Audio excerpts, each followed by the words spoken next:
9 de la mañana, 23 minutos. Don José Seco, ¿qué tal? Muy buenos días. Hola, buenos días. ¿Cómo estás, amigo?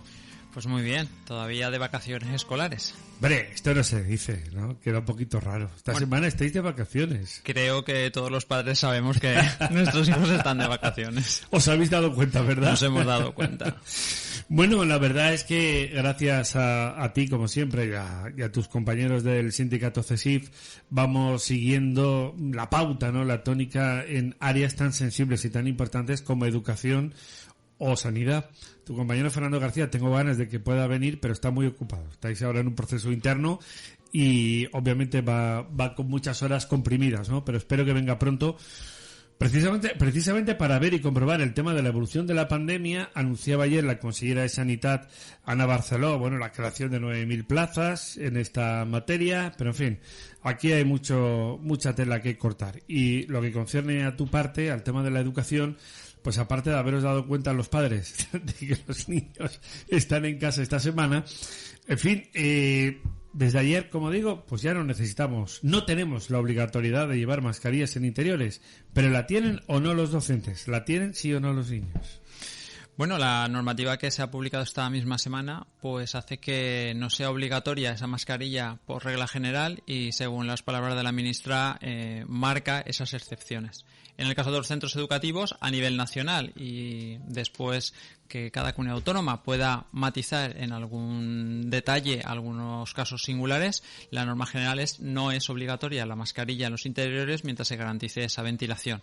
Y por lo tanto, nosotros como sindicato responsable y dialogante, lo que ayer pedíamos ya al conseller de Educación, al señor Vicent Massà, era una convocatoria urgente de los comités de seguridad para que de forma semejante a como dice la propia norma publicada por el Ministerio de Sanidad, que los comités de seguridad en las empresas serán aquellos que decidan finalmente si se implanta en algún modelo de empresa el tema de la obligatoriedad de la mascarilla. Eso cómo se va a traducir en el sector público, en el sector de la educación. En ese sentido, nosotros ayer pedimos esa reunión urgente y esa convocatoria. Ha contestado la Consellería. Entendemos que de forma rápida, pero no en los tiempos que nos habría gustado, porque hacer la convocatoria de los comités de seguridad provinciales que tenemos la semana que viene, con el curso ya empezado de nuevo, dado que el martes nos incorporamos a las aulas, evidentemente entendemos que habría sido mucho más interesante esta misma semana hacer esa reunión y, por lo tanto, plantear en el seno de los comités de seguridad qué hacemos en cada uno de los casos y en casos particulares. Vale, pero vamos a ver, llevamos lamentablemente 2 años de pandemia, que se cumplieron el pasado mes de marzo. Hemos tenido la oportunidad, ¿verdad?, de debatir, de analizar muchas cuestiones relacionadas con todo lo que nos ha ido pasando. Desde luego es inevitable tener una primera fase de desbordamiento absoluto con motivo de la irrupción de la pandemia en marzo de 2020 y, por tanto, era difícil poder asumir determinadas ayudas, de llegada de ayudas en muchas áreas, muchos aspectos que teníamos, digámoslo así, descontrolados y, por supuesto, a nivel de la organización, como estamos apuntando, en relación con los centros educativos, formativos, etcétera. Vale, entonces, digo yo que después de todo este tiempo, José, que sabes que siempre lo hemos comentado aquí, podríamos ir planificando un poquito más. Porque, hombre, gracias a Dios, nos hemos podido quitar ya, la mascarilla con una manera ya planificada, es decir, no sobre la marcha. Pero a mí me da la impresión de que las administraciones, y meto a todas en general, siguen un poco improvisando. Por lo que tú comentabas, tan difícil es hacer una convocatoria previa, un control de seguimiento, los distintos estamentos y organizaciones de las distintas consellerías para abordar la situación, para planificar, para que no lleguéis el martes a las aulas y a ver qué hacemos, qué pasa, etcétera. ¿Tan complicado es esto?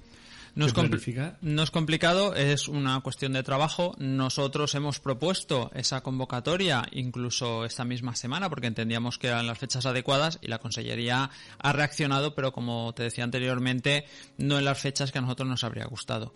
En este sentido, yo creo que la experiencia, después de 2 años muy largos que estamos toda la ciudadanía y en particular también los centros educativos sufriendo y padeciendo esta pandemia, creo que deberíamos de ser mucho más ágiles Y sobre todo yo creo que en muchas ocasiones, además de esas ganas de trabajar y de aportar, como yo creo que la mayoría de docentes tenemos en el sector público de la educación valenciana, creo que al final el problema es que las administraciones se equivocan en dos términos que pueden ser parecidos pero no son iguales. Nosotros hemos pedido transparencia y ellos equivocan el concepto de transparencia con traslúcido, y traslúcido no es lo mismo. Claro. Y por tanto nosotros queremos todos los informes técnicos que avalen que esas medidas en los centros educativos, pues evidentemente, como hemos pedido a lo largo de toda la pandemia, se justifica esas medidas. Y además otra cosa, cuando hemos pedido la convocatoria de ese comité, que es el órgano que debe de gestionar y preservar la seguridad en los centros educativos, y está compuesto por personal que está formado en ese sentido, no se trata de pedirle la opinión. Ahí no estamos de acuerdo. Ahí se trata de pedir un criterio técnico. Claro. Y el criterio técnico es el que debe de avalar cualquier tipo de medida. Aquí lo hacemos al revés. Aquí se toma una medida y luego vemos a ver. Claro. Pero eso no es lo lógico. Lo lógico es primero que impere el criterio técnico que tú apuntas. Efectivamente. Y a día de hoy, y ya como estábamos hablando, llevamos más de 2 años, todavía no nos han puesto sobre la mesa en ninguna de las reuniones informes de los técnicos que han decidido que una medida es adecuada, y siempre nos amparamos en la responsabilidad de otro. En todo este proceso de aprendizaje, por llamarlo de esta manera, en primer lugar, como digo, el próximo martes, para empezar, los docentes tenéis la obligación o no de llevar la mascarilla. Los niños entiendo que no. Digo los niños porque en primaria, claro, es especialmente un poquito más complicado, o en secundaria. Yo entiendo que ya tampoco, en teoría, ¿no? Porque de los centros educativos, como digo, dentro del capítulo de excepciones no se contempla el tema escolar ni universitario, que nosotros sepamos. Efectivamente, en los centros educativos, ni para trabajadores, en este caso docentes y otro personal que trabaja en los centros educativos, ni para el alumnado es obligatorio. Y sí que es recomendable para personas que tengan algún tipo de problema de salud, que puedan ser más vulnerables. Pero al final la norma, y eso también es algo que mis compañeros de sanidad lo han estado hablando tanto a nivel autonómico como nacional, y se han hecho pues bueno, esas quejas, es que la norma no entra en detalle en ciertas cosas, y entonces lo deja a la interpretación de las empresas, de la ciudadanía o de las administraciones, y eso genera inseguridad. Claro. Y a partir de este punto, bueno, cuando volváis en principio, capítulo de normalidad, lo digo porque también habrá quien, y también lo recuerdo para estos días, ¿no? Que, bueno, que se tenga un poquito de calma por ese modelo de confusión que se podría producir. No sé, van a ser unos días un poquito complicados. Por supuesto, como tú muy bien apuntas, vamos a ver, no es obligatorio ponérsela, pero no es obligatorio quitársela. Aquel que no quiera, lógicamente la puede llevar, ¿no? Pero lo digo porque es que la semana que viene puede haber un poquito, a lo mejor, de tensiones, fricciones, entre un despistado que no tenga muy claro pues qué se puede hacer, qué no se puede hacer. Como siempre, a vosotros, a los docentes, os va a tocar hacer, ¿no?, un poquito de pedagogía con los niños, con los de secundaria, con los universitarios y con los padres también, ¿no? Claro, nosotros lo que estamos diciendo desde el sindicato CESIF a todo compañero o compañera que contacta con nosotros por las dudas que evidentemente ha generado esta normativa, es que no es obligatorio, que no se le puede obligar por parte del docente a ningún alumno ni a ningún compañero, según lo que marca la norma a día de hoy, que se ponga la mascarilla, y que evidentemente ellos tienen la libertad de ponerse mascarillas si entienden que así van más protegidos. Pero eso entra dentro de, a día de hoy, de la responsabilidad de cada trabajador o trabajadora de los centros educativos. Bueno, más cosas. A ver, el curso, al margen del tema epidemiológico, que lamentablemente ha tenido una incidencia importante y sigue siendo protagonista, el curso que va a encarar después de estas vacaciones tradicionales valencianas, ¿no?, nuestra Pascua, hasta el próximo martes, ya que el lunes no es festivo en toda la comunidad, pero en gran parte, porque es el patrón precisamente de nuestra terreta, San Vicente Ferrer. ¿Cómo se encara la última parte del curso? Ya entrando en lo puramente académico. A ver, Bueno, en lo puramente académico ha sido un año complicado, ha sido un año de tener que reforzar aquello que quedó por culpa de la pandemia y de los confinamientos, pues entre comillas congelado, y esos aprendizajes se han tenido que ir reforzando. Y luego de nuevo nos vemos con unas administraciones que publican unas normas que normalmente siempre se han intentado negociar, en este caso ha sido unilateral, y un ejemplo es algo que no había ocurrido hasta ahora, y es el hecho de que la forma de evaluar tanto en primaria como en secundaria, etcétera, se cambia, y en el tercer trimestre, en los últimos 3 meses de curso, es decir, de ahora a junio, se nos han cambiado las reglas de juego para evaluar a los alumnos, al igual que están saliendo las normas de currículum que se aplicarán el año que viene, pero que es cierto que la evaluación, es decir, esa promoción del alumnado, etcétera, se ha impuesto que ya sea aplicable para este curso escolar. Con lo cual, a mitad de curso, pasado ya 2/3 del curso, mejor dicho, automáticamente nos cambian las normas de juego y también está generando muchas dudas en los docentes. Bueno, a ver, hemos visto el tema, no voy a decir suspensos para todos, porque, hombre, he dicho así, quedaría un poco surrealista, pero en parte. ¿Cómo se puede contemplar, con también vuestra trayectoria académica y formativa, el hecho de que haya gente, o que desde por parte del gobierno especialmente se contemple que, oye, que se puede pasar con un suspenso, con otro suspenso? Porque aquí hay un debate muy interesante en materia de educación, que la verdad que creo que se podría abrir digamos incluso un comité, ¿no?, de diálogo. Vale, sobre cómo tenemos que funcionar. Como lo hemos hecho tradicionalmente en plan de adquisición de conocimientos, un poco en plan de grabación, un poco en plan de disco duro, de cojo, llego, me aprendo algo, luego llego, lo suelto en un examen, pero luego a ver qué retengo sí o no, o una especie, digamos, de modelo de aprendizaje o de evaluación continua, por llamarlo de alguna forma, sobre todo teniendo en cuenta que en materia tecnológica y en otras cosas nos toca estar estudiando un montón de cosas en el día a día. Bueno, que me lo pregunten a mí, que todos los días aprendo cosas, ¿no?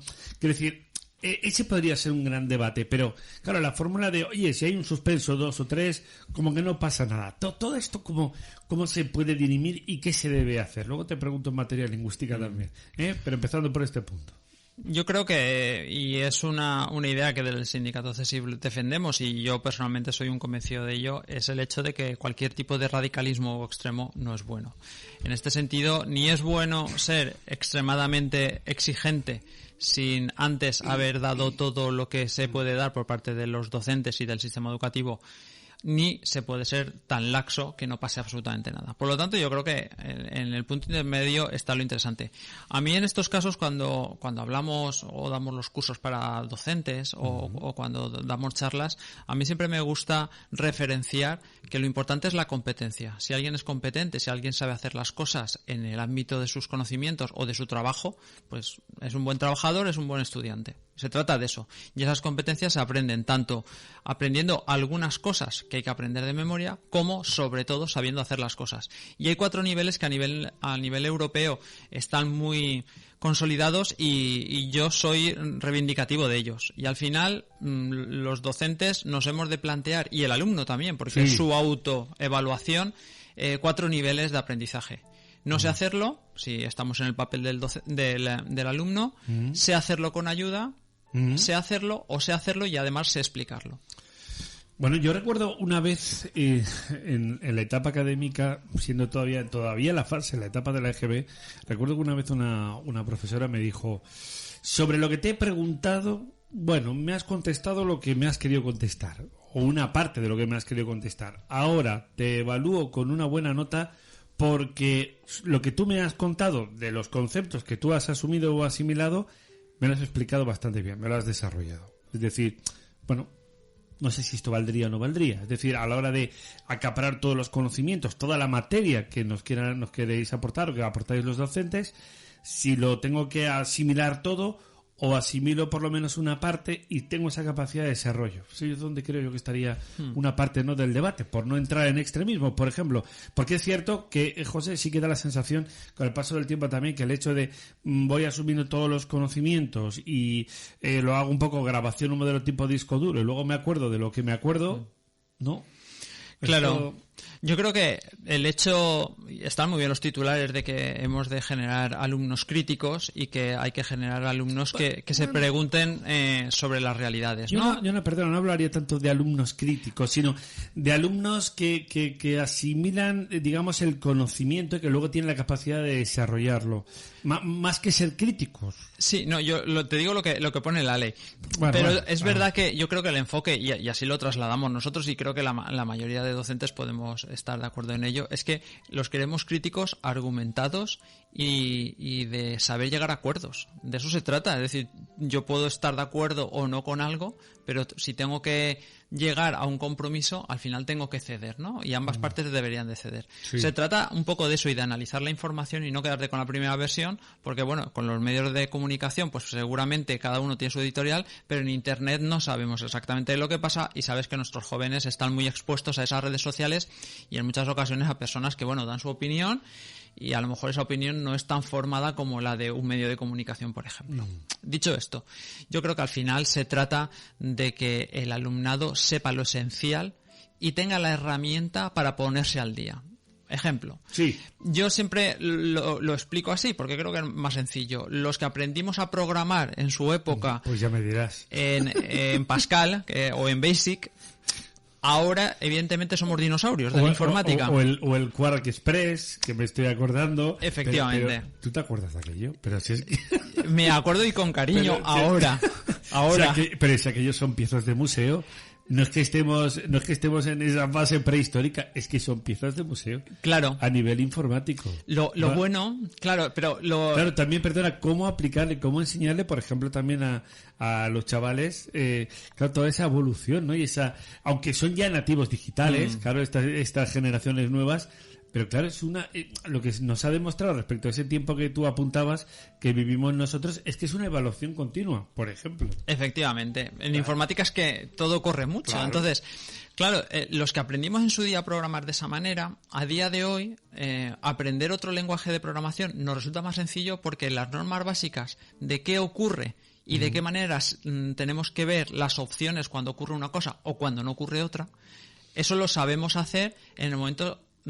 tenemos esa visión general. Sí. Y esa visión general del aprendizaje y de un programa informático lo tienes asumido si te lo han explicado bien y no solamente has aprendido de memoria algo. Claro. Esa es la clave. Nuestros alumnos, los que están estudiando y se van ya, porque prácticamente ahora después de Pascua ya se van a hacer prácticas y están en FP a las empresas, han aprendido cosas elementales o complejas, pero que posiblemente debido a la tecnología en 5 años estará desactualizado. Si les hemos enseñado bien, y de eso se trata en la educación a todos los niveles, de que esta pieza sirve para hacer esto o esta máquina sirve para esto, o hay que buscar en un análisis estos factores, que la máquina lo haga más rápido, más lento, de una manera o de otra nos dará igual, porque sabremos que en el análisis hay que buscar estos datos y son la ventana que nos puede dar la salud de esa persona. Sin ir más lejos también respecto a lo que nos pasa a nosotros en los medios de comunicación, que literalmente nos adaptamos en el día a día, pero lo que tú dices, pero tienes, digamos, una metodología de trabajo que te permite ir asimilando determinados conocimientos y nosotros funcionamos mucho cuando hay veces y gente que nos pregunta, pero hombre, tocáis un montón de temas. Bueno, porque vamos haciendo seguimiento. Un poco en la línea de lo que tú apuntas, vas haciendo seguimiento, vas conociendo la evolución de determinados temas, cuestiones, etcétera, y luego, entre comillas, te resulta no fácil, pero al menos sabes por dónde ir guiando los temas. Eso creo que es una de las claves. Es más una metodología de trabajo, diría yo, ¿no? Que el hecho de memorizo una cosa en un momento determinado y está. Ahora bien, de aquí a no premiar el esfuerzo, es decir, bueno, pues que pase con este suspenso o el otro, etcétera. Claro. Hay matices diferentes. Claro, por eso es cierto que hay notas que posiblemente no es la misma nota, aunque numéricamente sí que lo sea. Un 4,5 en una persona que partía de un nivel muy bajo, que se ha esforzado muchísimo y que tiene dificultades de aprendizaje por cualquier circunstancia, pero que ha echado el resto para conseguirlo y te ha preguntado, etcétera, pues evidentemente ese 4,5 tiene un valor impresionante. Alguien que tiene muchísima capacidad, que no ha venido a las clases y que se ha presentado al examen, como se suele decir en el argot, a ver si suena la flauta, evidentemente el valor numérico es el mismo, pero el esfuerzo no lo acompaña. Claro. Por tanto, yo creo que eso también somos conscientes todos los docentes. Y en ese sentido, valorándolo desde ese punto de vista, creo que tanto padres, madres como tutores legales como los docentes somos sensatos y somos conscientes de ello. Eso es una cosa. Y otra cosa es, oiga, todos los que tengan un 4 apruébelos usted. Eso es lo que no debería de ser. Bueno, pues tenemos debate con este tema, desde luego. Mucho. Además es un tema apasionante, hay que decirlo, pero evidentemente lo que no se puede hacer, ni como tú dices, echar la vista atrás respecto de que, bueno, aquí el alumno va suspendiendo y pues eso, sea lo que Dios quiera, no, ni eso, ni tampoco ver otro tipo de modelo donde encasillarnos y de no, sobre todo, crear esa metodología de evaluación de aprendizaje de conocimiento. En materia lingüística, señor Seco, a ver, ¿cómo acabamos el curso y cómo lo vamos a empezar? Con el señor Marsá, siempre con los tiras y aflojas. Porque en Cataluña estamos viendo el 25% famoso en castellano. Sí, bueno, al final el tema lingüístico creo que lo importante es ponerlo en valor a nivel Comunidad Valenciana y a nivel del resto de España y de Europa. Hay una sentencia que dice que el mínimo de lengua castellana tiene que ser el 25% para cumplir con la ley y por lo tanto eso es de obligado cumplimiento. A partir de ahí, bueno, sabemos quién está en el gobierno del Botanic y evidentemente ellos han sacado el plurilingüismo y han intentado, pues evidentemente, fomentar el hecho de que mayoritariamente el porcentaje no sea equitativo o no sea igual y sea mayoritario el de la lengua propia que el del castellano. Sí. Nosotros, mientras el castellano no sea una lengua minorizada, igual que el valenciano lo fue en su día, evidentemente, y se cumpla la ley, nosotros estaremos de acuerdo. Cuando eso no ocurría o cuando se primaba, incluso con dinero, a los centros educativos que aumentaban los porcentajes de una lengua respecto a otra, pues evidentemente pusimos las reclamaciones judiciales o aquello que entendíamos que correspondía, se nos dio la razón y se tuvo que rectificar. Por tanto, yo creo que el titular para toda la ciudadanía de la Comunidad Valenciana es que nunca es una buena política la minorización de ningún idioma, que a día de hoy estamos globalizados, por desgracia, lo que nos ocurre es por culpa de Ucrania, por ejemplo. Por tanto, al final, nuestros estudiantes, nuestra ciudadanía, todos aquellos que están formándose deben de tener claro que conocer las dos lenguas, tanto castellano como valenciano, y el inglés, son fundamentales para que realmente en el mundo laboral y en el mundo globalizado tengan posibilidades. Pero fíjate un detalle, nos ha sorprendido, dentro de la desgracia y de la magnitud de la tragedia en Ucrania, nos ha sorprendido gratamente ver el altísimo nivel, por ejemplo, de aprendizaje que tenían concretamente los ucranianos de dominar inglés y español, José. Porque no nos lo pensábamos, no pensábamos que iban a tener ese conocimiento y ese nivel que tienen tan alto, insisto. O sea, a mí que se aprenda valenciano me parece estupendo, es nuestra lengua también autóctona, si es que nadie lo discute, no se está debatiendo eso. Pero evidentemente en el mundo hay dos grandes idiomas, bueno, aparte del francés también, que son español e inglés. Creo que al menos deberíamos tener ese conocimiento y ese dominio básico, ¿no? Claro, y eso es lo que debe de garantizar la ley y eso es lo que garantiza ese porcentaje que así manifestaron los juzgados correspondientes en diversas ocasiones con ese 25%. Y por lo tanto creo que ahí no deberíamos de, no nosotros evidentemente como sindicato, sino los dirigentes políticos, lo que tienen que preocuparse es que la educación sea de la máxima calidad y lo que tenemos que tener muy claro es que la educación en la parte obligatoria, que es primaria y secundaria, estamos formando la futura y la presente ciudadanía de ese estrato de edades.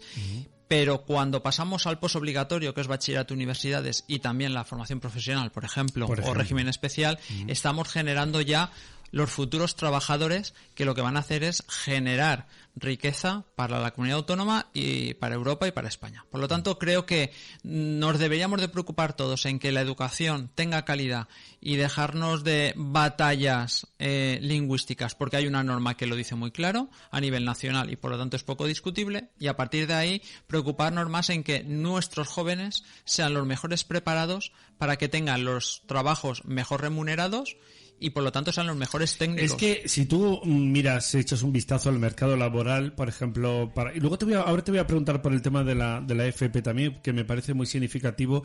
Tú ves, por ejemplo, con las startups que habitualmente cada semana nos visitan y con las cuales aprendemos un montón.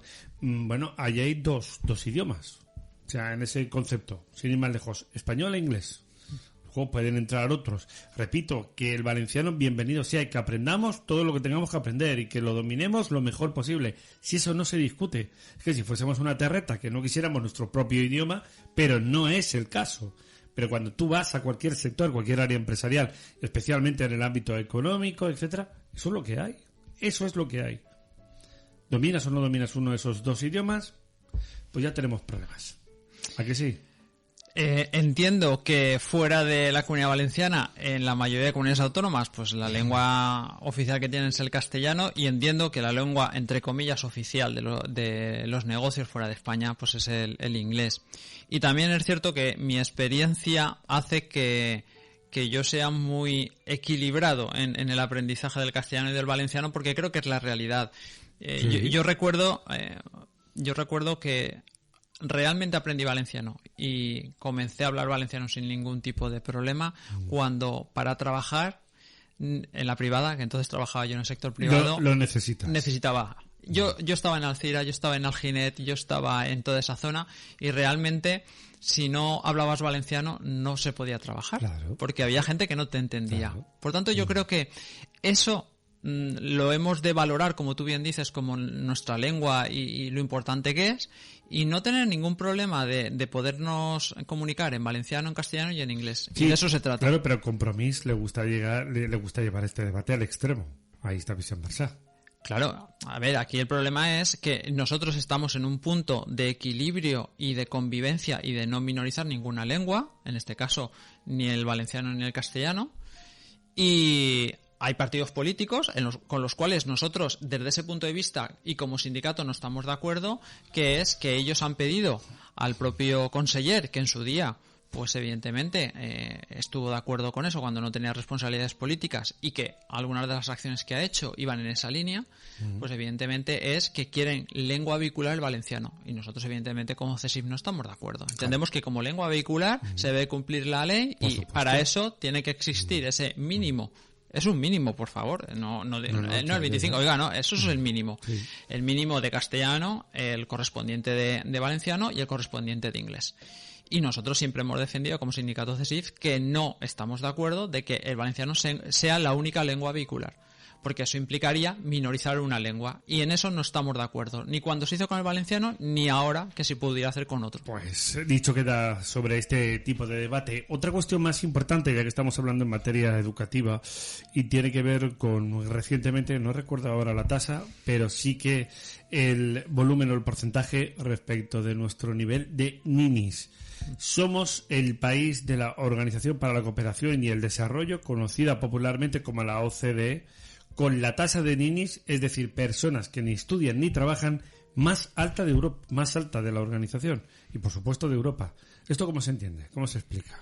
Bueno, yo creo que se entiende porque las leyes de educación nunca han sido negociadas ni pactadas con los que, y me voy a poner en el grupo, entendemos de educación, que somos, pues, por ejemplo, el sindicato CESIF, otros sindicatos o otros elementos fundamentales de la educación. Aquí sacan normas, uno saca una norma en contra del anterior, no para sumar, y yo muchas veces lo decimos en las negociaciones. Estadísticamente es imposible que alguien acierte siempre, igual que alguien se equivoque siempre. Estadísticamente es imposible desde un punto de vista matemático. Por lo tanto, bueno, vamos a ver si eso cambia con un modelo donde se pueda negociar y partamos de leyes que sumen. La ley de la formación profesional, yo esta mañana comentaba con unos compañeros que se implantaba a partir de hoy, y que aparecía la FP dual. El concepto de FP dual está muy bien. El concepto de la FP dual basada en Alemania, evidentemente aquí con las microempresas o con las empresas pequeñas que tenemos, es muy difícil. Y en esencia está bien, pero vamos a ver de qué manera se implementa, porque no han contado con nosotros y seguramente va a tener muchos problemas. ¿A qué me refiero? A ver. Nosotros, en un momento determinado, cuando aún estaba el PP en la Consellería de Educación y por lo tanto en el gobierno de la Generalitat, se sacó el hecho de la FP dual. Y con un solo alumno el grupo ya era dual. Y eso no era verdad. No, eso no, claro. Y ahora vamos a hacer que todo sea dual y además con prácticas remuneradas. Y eso está muy bien. Pero esas prácticas remuneradas, para que no tiren atrás, como se suele decir, a los empresarios y a los pequeños empresarios, que es la masa fundamental que tenemos. Del tejido empresarial en nuestro país.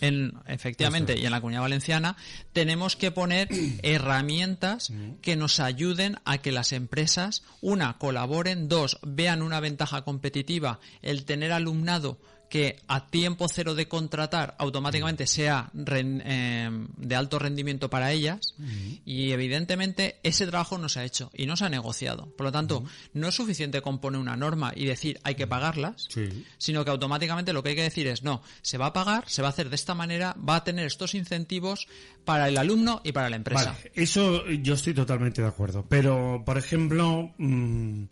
Alberto Núñez Feijóo, en materia empresarial, proponía un capítulo de rebaja de impuestos, de rebaja fiscal y sobre todo de tener una menor presión. Bien, a las empresas hay que ayudarlas, a las empresas hay que canalizarlas.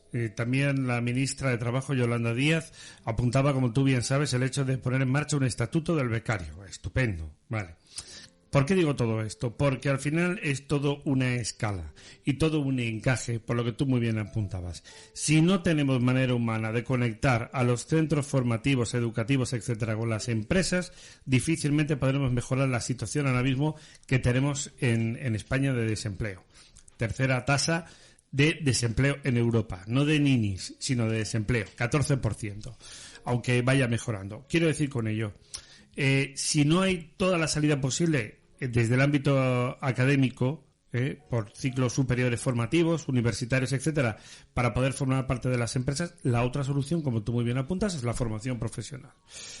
A partir de aquí, aún así, insisto, también a la pyme, esas micropymes que tú apuntabas antes, hay que hacerles ese encaje para desarrollar y evolucionar esa situación laboral.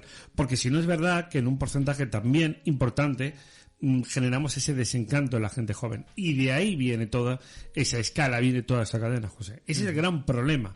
Fomentar la FP, por supuesto que sí. Ayudar a las empresas con menor rebaja fiscal y a partir de ahí también fomentar la contratación y la formación que estamos apuntando. Es una de las claves y es una de las grandes asignaturas pendientes que tenemos en este país. Efectivamente, y de todo lo que tú estás diciendo, estaba recordando una reunión que tuvimos con la Consellería hace algún tiempo y el problema es que hay veces que las ideas son buenas, pero el protocolo de implantación no se ha trabajado y se quedan con el titular. Y yo, un titular vacío no me sirve de nada, al menos como sindicato, porque es mi trabajo. Por tanto, ¿por qué lo decía?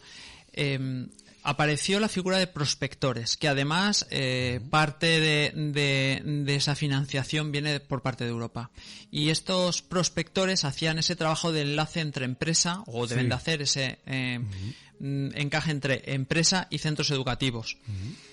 Y está bien. Pero es que entonces, perdona, porque si no, no podremos acabar de desarrollar un modelo de formación profesional. Efectivamente. ¿Dónde está el fallo de la Consellería? ¿Dónde está el fallo de los políticos? ¿Y dónde está el trabajo, en este caso de CESIF, en este sentido? Oiga, no puede ser que usted no nos diga cuáles van a ser los protocolos de trabajo de estas personas y de estos técnicos, y no puede ser que usted los elija a dedo. Esto es. Es más, a día de hoy nosotros no sabemos, porque no nos consta, no nos la proporciona la Consellería, el listado de las personas y qué formación tienen.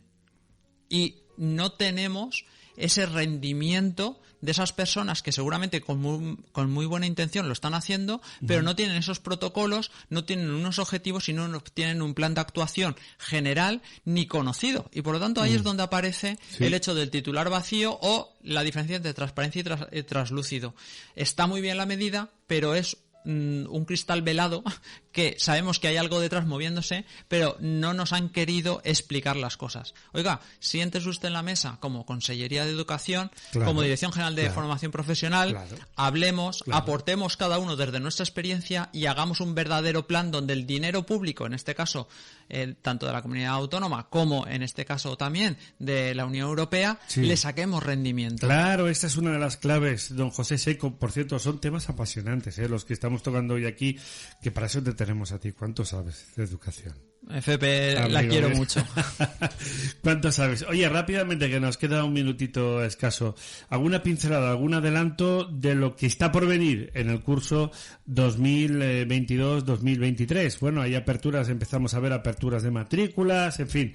A ver, venga, rápidamente, cuéntanos, venga, un avance. Tendremos tiempo de dirimir estas cuestiones, pero... Bueno, desde CESIF entendemos que habrá poca capacidad de mejora en el sistema educativo porque no hay un gran desembolso nuevo de dinero para invertir en educación y en aumentar la calidad de la educación, y por lo tanto eso se traduce en que no vamos a tener muchas más plazas, ni muchos más grupos, ni grupos más pequeños para poder ser mejor atendidos, y por lo tanto el número de alumnos por aula seguirá siendo elevado para lo que necesita la Comunidad Valenciana.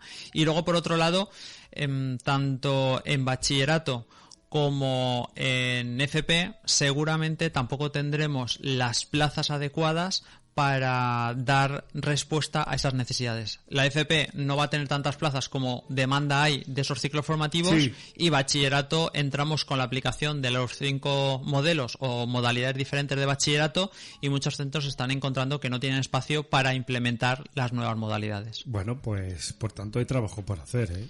Hay muchísimo trabajo. La universidad además está haciendo un gran esfuerzo, todas las universidades, y se están ajustando mucho a la realidad empresarial, y creo que aquí tendríamos que exigir a nuestros dirigentes políticos, porque cobran dinero público, y igual que nosotros nos hacemos la crítica de estamos trabajando por el sistema público, cobramos un dinero público y evidentemente hemos de dar cuenta de ese trabajo para que realmente sea una salida digna de esta crisis. Muy bien, gracias por habernos instruido.